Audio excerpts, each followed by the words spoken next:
जी अस्सलाम वालेकुम दोस्तों मेरा नाम है फ़िरोज़ बुखारी और आप देख रहे हैं बुखारी इंग्लिश चैनल 786। दोस्तों आज मैं आपके सामने वो तमाम कॉमन मिस्टेक्स या कॉमन एरर्स डिस्कस करूँगा जो आप लोग इंग्लिश के टेस्ट करते हुए या इंग्लिश का पेपर करते हुए आप बहुत ज़्यादा ये गलतियाँ अपने टेस्टों और पेपरों में कर रहे हैं और आपको एहसास भी नहीं हो रहा कि इन छोटी छोटी मिस्टेक्स की वजह से आपके कितने ज़्यादा नंबर कट जाते हैं। अपनी तरफ से आप बहुत अच्छा पेपर देकर आते हैं, लेकिन इन गलतियों की वजह से बाद में आपको पता चलता है कि जी मेरे तो नंबर बहुत ही कम आए हैं। आपको एहसास ही नहीं होता और आप तकरीबन हर टेस्ट में और हर पेपर के अंदर इन गलतियों को ज़रूर दोहराते हैं और आपको कभी एहसास भी नहीं हुआ कि ये कितनी बड़ी गलतियां हैं और इनसे कितने ज़्यादा नंबर कटते हैं। तो being a teacher it's my duty कि मैं आप लोगों के सामने इन गलतियों को पॉइंट आउट कर दूं और इनको ठीक करने के तरीके भी बता दूं। आगे आपकी ड्यूटी शुरू होती है कि आप आइंदा इन गलतियों को पेपरों में दोहराएंगे नहीं और इंशाल्लाह आपके आइंदा सेमेस्टर्स भी उम्मीद करता हूं कि इन गलतियों से फ्री रहेंगे। तो चलते हैं जनाब हम अपनी वीडियो की तरफ। वीडियो में आगे बढ़ने से पहले मैं चाहता हूं कि आप मेरे चैनल बुखारी इंग्लिश चैनल 786 को सब्सक्राइब कर लें और इस वीडियो को लाइक करें और अपने दोस्तों के साथ शेयर करें जो आजकल ज़ाहिर है एग्ज़ाम्स के अंदर मसरूफ़ हैं। तो ये वीडियो तमाम स्टूडेंट्स के लिए जो टेस्टों में और एग्ज़ाम में अननोइंगली बहुत सारी मिस्टेक्स करके अपने नंबर ख़राब कर रहे हैं, ये वीडियो उन सब के लिए है। उन सब तक मेरी इस वीडियो को पहुंचाना आप लोगों का फ़र्ज़ है।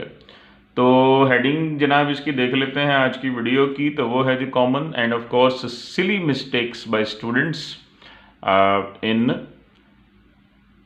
Tests and exams of English. टेस्टों में और एग्ज़ाम के अंदर आप जो भी बेवकूफ़ाना किस्म की गलतियां कर रहे हैं जो आपके नंबर कम कर रही हैं, आज मैं उनको डिस्कस कर रहा हूँ और इंशाल्लाह आइंदा भी जो गलतियां मुझे ज़्यादा नज़र आएंगी मैं उनको पॉइंट आउट करता रहूँगा इस उम्मीद के साथ कि आप उन पर काबू पाएंगे। तो जनाब पहली जो गलती है जो स्टूडेंट बहुत ज़्यादा कर रहे हैं और जो बड़ी स्टूपिड सी गलती है वो है जनाब रॉन्ग और इनकम्प्लीट नेम ऑफ ऑथर और पोइट। आपने ये गलती बच्चों ने बहुत ज़्यादा पकड़ी हुई है कि जनाब वो पेपर के अंदर मुसन्नफ़ का या मुसन्नफ़ा का या किसी शायर या शायरा का नाम ही गलत लिख देते हैं और ये गलती बहुत ज़्यादा हो रही है और इसका एग्ज़ामिनर पर बहुत ही बैड इंप्रेशन पड़ता है। मिसाल के तौर पर बहुत ही मशहूर तरीन विक्टोरियन नावलिस्ट है चार्ल्स डिकन्स और आप उसका नाम पेपर में क्या लिखते हैं, चार्ल्स डिकन, और असल नाम क्या है जी, चार्ल्स डिकन्स। लेकिन बच्चों ने कभी असल नाम के ऊपर तवज्जो करने की जहमत ही नहीं की। उसके बाद नहायत मशहूर शायर, नहायत मशहूर इंग्लिश पोएट है जी जॉन मिल्टन और आप उसका नाम देखें किस तरह लिख रहे हैं। सही नाम है जी जॉन मिल्टन। जॉन के स्पेलिंग देख लें, मिल्टन के स्पेलिंग देख लें और कोशिश करें कि ये सिली मिस्टेक पेपर में ना की जाए। कम से कम इम्पॉर्टेंट या कोई भी राइटर है, कोई भी शायर है, कोई भी मुसन्नफ़ है, मुसन्नफ़ा है, उनके नाम तो कम से कम ठीक लिखें। इसके बाद दूसरी गलती है जी रॉन्ग और incomplete name of book etcetera. किसी भी किताब का नाम जो है वो गलत लिख देना, ये प्रैक्टिस भी पेपरों के अंदर बहुत आम मैंने देखी है। रॉन्ग क्या है जी, जोसेफ्स एंड्रयू, मतलब ये एक बहुत ही मशहूर नावल है और आप उसका क्या लिख रहे हैं, आप लिख रहे हैं जी जोसेफ्स एंड्रयू। सही नाम क्या है जी, जोसेफ एंड्रयूज़। लेकिन ये गलती मैंने बहुत ज़्यादा देखी है, बच्चों ने कभी नहीं जहमत की कि वो किताबों या शायरों या मुसन्नफ़ों के नाम पर को ख़ास गौर करें। वुदरिंग हाइट्स में हाइट्स के स्पेलिंग गलत है जी, वुदरिंग हाइट्स में ये स्पेलिंग ज़रा देख लें, हाइट्स के स्पेलिंग क्या लिखे हुए हैं। और खुदारा चाहे नाम किसी मुसन्नफ़ का हो, मुसन्नफ़ा का हो, शायर का हो या शायरा का हो, खुदा का वास्ता है इनके ऊपर खसूसी तवज्जो किया करें। उसके बाद तीसरी गलती ये है जनाब कि आप पेपर या टेस्ट अटैम्प्ट करते हुए कभी भी एक्टिव और पैसिव वॉइस जुमलों में कोई तमीज़ नहीं करते। ज़ाहिर है बेसिक्स बच्चों की ख़राब होती है, बेसिक इंग्लिश ग्रामर नहीं आती है, तो वो इन चीज़ों का ख्याल किस तरह करेंगे। लेकिन इन चीज़ों का ख्याल ना करने से एग्ज़ामिनर को कन्फर्म हो जाता है कि इनकी बेसिक ठीक नहीं है और वो बहुत सारे नंबर आपके काट लेता है। मिसाल के तौर पर गलत जुमला है जी he was died last night. कहना ये चाहते हैं कि जी वो कल रात को मर गया था, वो कल रात को फौत हो गया था, लेकिन ये ही वाज डाइड गलत है। सही क्या होगा जी, ही डाइड लास्ट नाइट, वो पिछली रात मर गया, वाज नहीं लगाना। उसके बाद देखिएगा दूसरा जुमला, he was told his name, वो उसको उसका नाम बताया गया। कहना क्या चाह रहे हैं जी, ही टोल्ड हिज नेम, उसने अपना नाम बताया। तो ये इस तरह की गलतियों से ज़ाहिरी बात है एग्जामिनर के ऊपर बहुत ही बैड इंप्रेशन पड़ता है और वो आपके अच्छे खासे नंबर काट लेता है। उसके बाद नेक्स्ट ज़रा देखिएगा, एक बहुत ही मशहूर तरीन गलती का आपके सामने मशहूर तरीन गलती पॉइंट आउट कर रहा हूँ। गलती नंबर 4 है, repeated and frequent shifts between different tenses. आप जब जवाब लिख रहे होते हैं तो आपको नहीं पता चल रहा होता कि मैं पास्ट के जुमले लिखते लिखते प्रेजेंट में आ गया हूँ, या प्रेजेंट का जुमला लिखते लिखते पास्ट में चला गया हूँ, या पास्ट का जुमला लिखते लिखते फ्यूचर में चला गया हूँ। तो आप बार बार पास्ट, प्रेजेंट और फ्यूचर टेंसेस को आपस में मिक्स करते रहते हैं। ये बहुत बड़ी गलती है, इसके बहुत ज़्यादा नंबर कटते हैं और उम्मीद करता हूँ कि इस वीडियो के बाद आप इंशाल्लाह इस गलती पर काबू पाएंगे। ये ज़रा चंद लाइनें देखिएगा। टॉमस हार्डी का बहुत मशहूर नावल है जी टेस्ट ऑफ द डर्बरविल्स, तो वहाँ से मैंने उसके एक जवाब से ये लाइनें ली हैं, ज़रा गौर कीजिएगा। Tess went to Alex home to work as a maid. Tess Alec के घर गई एक नौकरानी के तौर पर काम करने के लिए। She wants money to support her family, वो अपनी फैमिली के लिए पैसा चाहती है। But bad luck happens to her, लेकिन उसके साथ कुछ बैड लक हो जाती है। She raped by Alec, Alec जो है जी उसका रेप कर देता है। She gave birth to Alex child, और वो एलेक्स के बच्चे को जन्म देती है। अब यहाँ पर ज़रा गौर कीजिएगा कि कहाँ कहाँ पर आपने बग़ैर कुछ महसूस किए टेंस चेंज कर दिया है। सबसे पहले वाला जो जुमला है वहाँ पर वेंट लिखा हुआ है, वो पास्ट टेंस है। उसके बाद अगले जुमले में आपने वांट्स लिख दिया है, वो प्रेजेंट इंडेफिनिट टेंस है, मतलब बात पास्ट में चल रही है, चलते चलते प्रेजेंट में आ गई। उसके घर वो काम करने गई थी पास्ट में, लेकिन पैसा चाहिए उसको प्रेजेंट में। उसके बाद जनाब bad luck happens to her, उसके साथ जो बैड लक होती है वो पास्ट में नहीं हो रही जी, वो प्रेजेंट में हो रही। उसके बाद है जी शी रेप्ड बाय एलक, यहाँ पर दरमियान में वर्ब भी गायब है और ये वैसे भी पास्ट का फिर यहाँ पे टेंस आ गया। उसके बाद क्या है जी कि she gave birth to Alex child, उसने एलेक के बच्चे को जन्म भी दिया। गेव फिर पास्ट है, तो यहाँ पर पास्ट, प्रेजेंट, पास्ट और फिर पास्ट। अब इसके अंदर मैं आपको एक क्लू देना चाहता हूँ, जो ये नीचे ब्लू में लिखा हुआ है, which is very very important clue. वो क्लू ये है कि अगर आपको ना समझ आए कि मैंने जवाब प्रेजेंट में लिखना है या पास्ट में लिखना है, तो आपने क्या करना है, note it is mostly better if not always to write your answers in the tense of the question. तो बस आपने ये देखना है कि ये जो सवाल पेपर में मुझसे पूछा गया है, ये सवाल प्रेजेंट टेंस में है या पास्ट टेंस में है।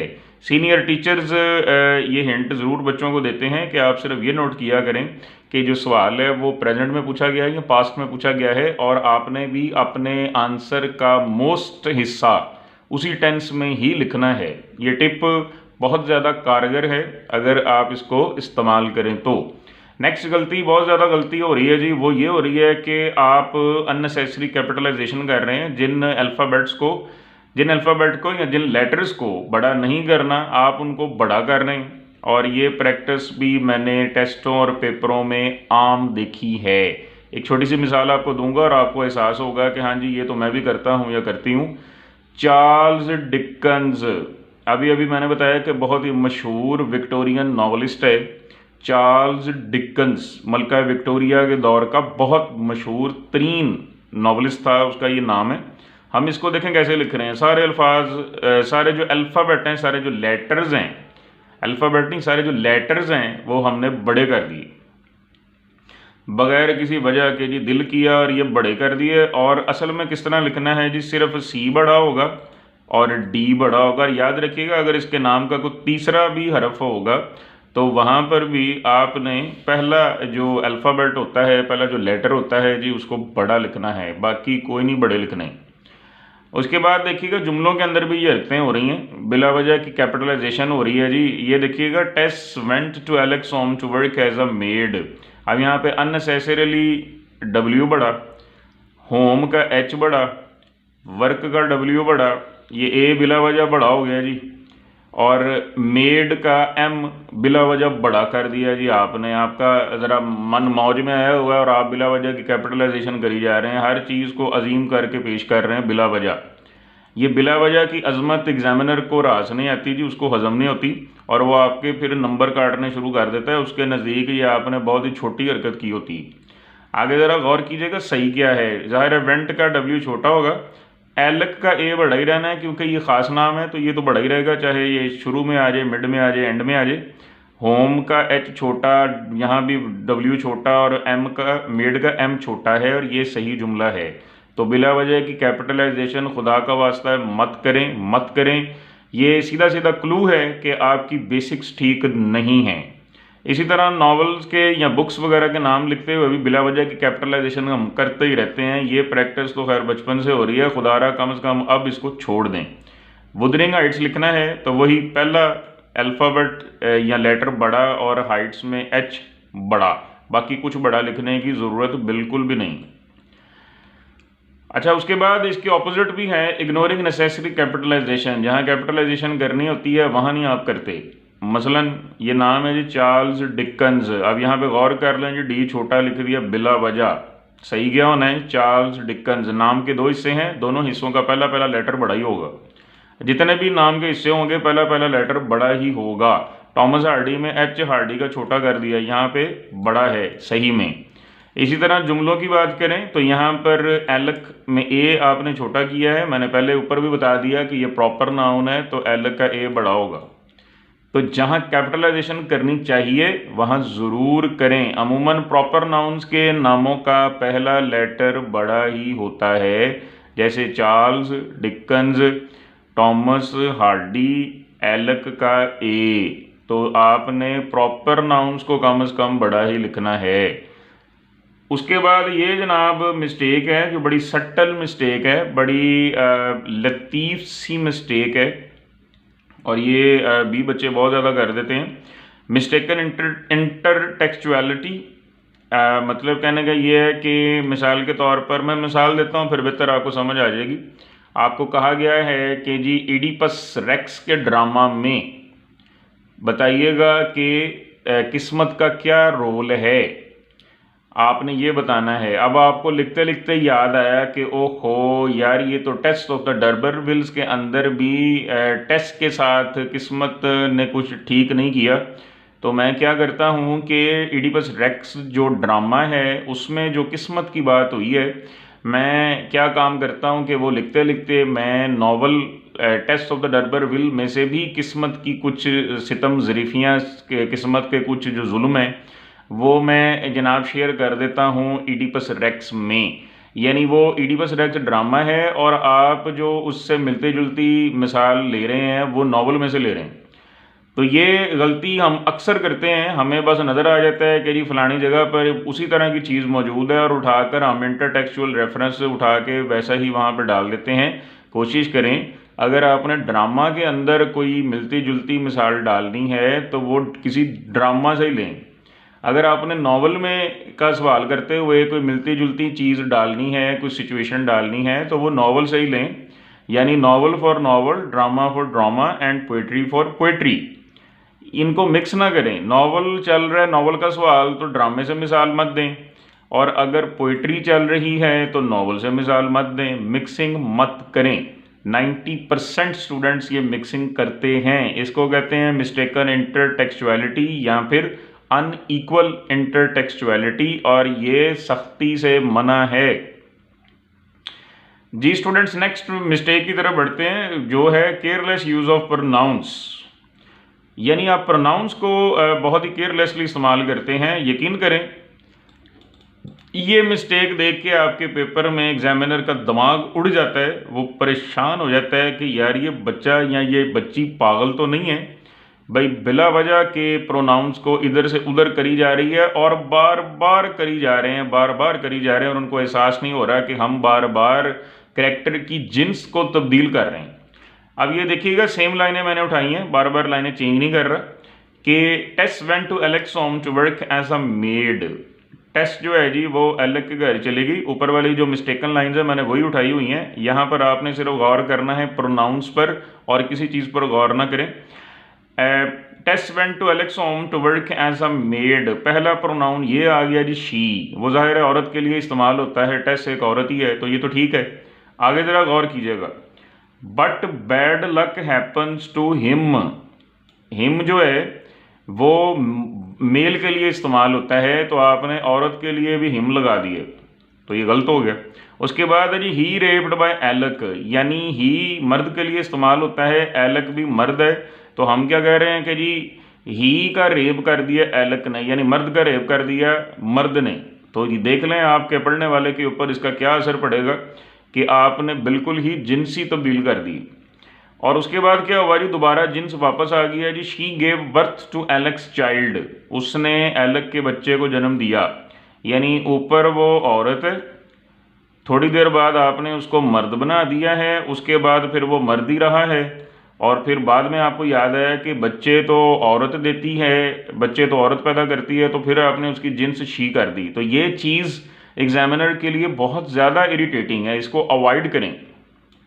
नेक्स्ट ज़रा देखिएगा, रॉन्ग एट्रीब्यूशंस मतलब गलत ताल्लुक जोड़ने, गलत ताल्लुक बनाने, मतलब पढ़ के पता चलेगा जी। रॉन्ग क्या है जी, hard time was written by George Eliot, hard time एक नावल है और वो आप कह रहे हैं कि लिखा है जॉर्ज एलियट ने, जबकि जॉर्ज एलियट के फरिश्तों को भी पता नहीं है कि ये उसने लिखा है। तो लिखा किसने, hard time was written by Charles Dickens, और भाई ये तो चार्ल्स डिकन ने लिखा है, ये जॉर्ज एलियट ने नहीं लिखा। खुदा का वास्ता है किसी का काम किसी और के नीचे मत डालें, मतलब काम किसी का और नाम किसी का, तो ये काम नहीं करना। इसी तरह एक और मिसाल है जी, Wuthering Heights is a wonderful novel by Thomas Hardy, Wuthering Heights बहुत ज़बरदस्त नावल है, लिखा है जी टॉमस हार्डी ने। टॉमस हार्डी साहब के फरिश्तों को भी नहीं पता भी ये नावल उनके खाते में आपने डाल दिया है। ये लिखा है जनाब एमिली ब्रॉन्टे ने, और एमिली ब्रॉन्टे ने बेचारी ने एक ही नावल अपनी ज़िंदगी में लिखा है, अगर आप वो भी उठा के किसी और राइटर के खाते में डाल देंगे तो सोचें कब्र में उस बेचारी ने आपको कितनी बददुआएं देनी, उसकी रूह तो बार बार तड़पेगी आपकी इस हरकत से। इतना तो उसको कब्र में अजाब नहीं आना है उसके अमाल की वजह से, जितना आपकी वजह से आएगा कि आपने उसका एक ही वाहिद सिंगल नावल उठा के किसी और के खाते में डाल दिया है। तो ये गलती मत करें। Note, situation gets worse in case of reference to the context type questions. देखें अगर आप ये गलत ताने बाने रेफरेंस टू द कॉन्टेक्स्ट वाले सवालात में जोड़ेंगे, ये गलत ताने बाने जोड़ेंगे तो ये तो बड़ा गर्क हो जाएगा सारे के सारे सवाल का ही, क्योंकि वहाँ पर तो यही बताना होता है ना कि ये लाइनें कौन से पोइट ने लिखी हैं और कहाँ से आई हुई हैं। तो अगर आप गलत कोट करेंगे तो वो तो पूरा सवाल गलत हो जाएगा। तो लिहाजा खुदा का वास्ता है अच्छी तरह देख लें काम किसका है और मैं किसके खाते में डाल रहा हूँ या डाल रही हूँ, ये बहुत ज़रूरी है। उसके बाद लास्ट है जी, जिसकी मैंने कोई मिसाल नहीं देनी ना दी है, 10वीं मिस्टेक है जी, misspelled words and misquoted sentences. वजह ये है कि इस गलती की तो लातादाद मिसालें मैं कोट कर सकता हूँ, लेकिन वीडियो ऑलरेडी बहुत लंबी हो गई है, मज़ीद मैं लंबी नहीं करना चाह रहा। बस ये आपको बता रहा हूँ कि हमें आपके टेस्ट और पेपर्स पढ़ते हुए यकीन करें हज़ारों गलत स्पेलिंग्स मिलते हैं अल्फाज के अंदर और हज़ारों की तादाद में गलत कोटेशंस बच्चे डाल लेते हैं। कोटेशन ज़रा थोड़ी ही डालते हैं, लेकिन कोई 100 में से कोई मेरा ख्याल 2% बच्चे होते हैं जो एग्जैक्ट कोटेशंस डालते हैं। बाकियों को शौक़ बड़ा होता है लेकिन उन्होंने कोटेशंस प्रॉपर तैयार नहीं की होती हैं। ज़ाहिर है इंग्लिश में इतना ज़्यादा मवाद प्रॉपर याद करना बहुत मुश्किल काम होता है। तो अगर आपको इतना ही शौक़ है तो आप मशहूर कोटेशनें किसी भी किताब की याद करके पेपरों में डाल सकते हैं, लेकिन अगर आपको प्रॉपर याद नहीं हो रही तो फिर उसको कोटेशन के तौर पर इन्वर्टेड कॉमास के अंदर आप हरगिज़ मत लिखें, वैसे ही आम जुमलों की सूरत में लिख दें। और स्पेलिंग की मिस्टेक्स के ऊपर कम से कम BS लेवल के ऊपर आकर तो काबू पा लें। तो उम्मीद करता हूँ कि मेरी इस वीडियो के बाद आप ये जो सिली मिस्टेक्स पेपर्स और अपने टेस्टों वगैरह में कर रहे हैं, उम्मीद करता हूँ कि इंशाअल्लाह ताला अल्लाह ताला की ज़ात आपको अक्ल व दानाई बख्शेगी, आपको हिकमत बख्शेगी और आप इन गलतियों से इंशाअल्लाह बाज रहेंगे, क्योंकि ये गलतियाँ आपके बहुत सारे नंबर ले उड़ती हैं। इंशाल्लाह मुलाकात होगी जी जल्द ही नेक्स्ट वीडियो में आपके साथ, तब तक के लिए अल्लाह हाफिज़।